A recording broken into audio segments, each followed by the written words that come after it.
If there is anyone who is caught in that group who has any blood-borne disease like HIV or hepatitis, it's very easy to spread that among the girls. That's one thing, but also usually the same equipment, if it's a razor blade, is the same one that is used to cut several girls at the same time, which makes it also even more dangerous, because if there is anyone who is caught in that group who has any blood-borne disease like HIV or hepatitis, it's very easy to spread that among the girls. Should we go to the core of this process? Why this is happening? Is it religion? Is it culture?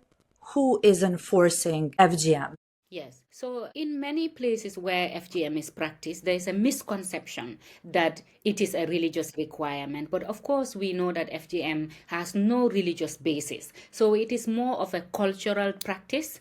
It's a cultural, traditional practice that is passed from one generation to another. But because of the misconception, in many countries where FGM is prevalent is where women have very low, again, I speak on Gambian context, where even though we have a majority Muslim population, our understanding of Islam, especially for a lot of women, we are only taught how to remember the surahs, how to pray, but not really understand what Islam says about women, what rights Islam gives to women, and all that. We are really not taught that. And also because the religion is most cases interpreted to us by men, it is usually interpreted in a way that favors men and force power by men, but that's not really the reality. And whilst FGM in the Gambia is completely spearheaded by women, it's usually the grandmothers, the mothers, the aunties who organize, who do the cutting, who do the celebration. But ultimately, it is done to control women's sexuality. And it's also done to please men, because there is a belief that if women are cut, then they would be faithful partners, they will not be promiscuous, and ultimately just to control women and silence women. But one of the things I say for me, especially now that I understand the field of gender-based violence more, I say that FGM is one of the biggest manifestation of gender inequality.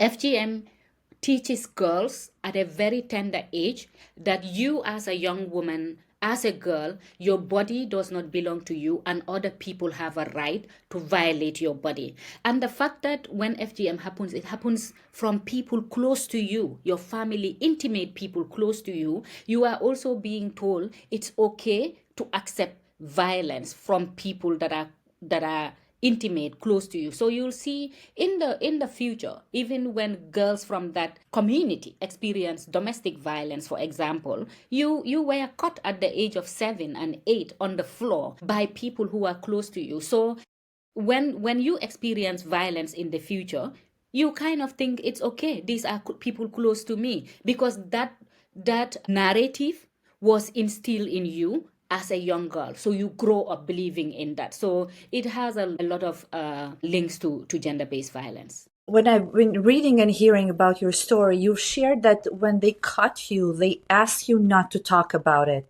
Absolutely. If you talk about that same person will come and harm you. Absolutely. So basically, this is from that moment, they silence you and it becomes a norm. Yeah, thank you. Yes, very true. And that's a very important point. And every girl that I have spoken to that has gone through this is one of the first things they are told. Do not speak about what happened to you. Be silent about it. And rightfully, as you said, that's also where women are told to be silent. Yeah, that's where women are taught you cannot speak. And for so many women like me that refuse to be silent on this issue, we say we are not going to be silent on something that is harming women and girls and affecting our health both physically and mentally.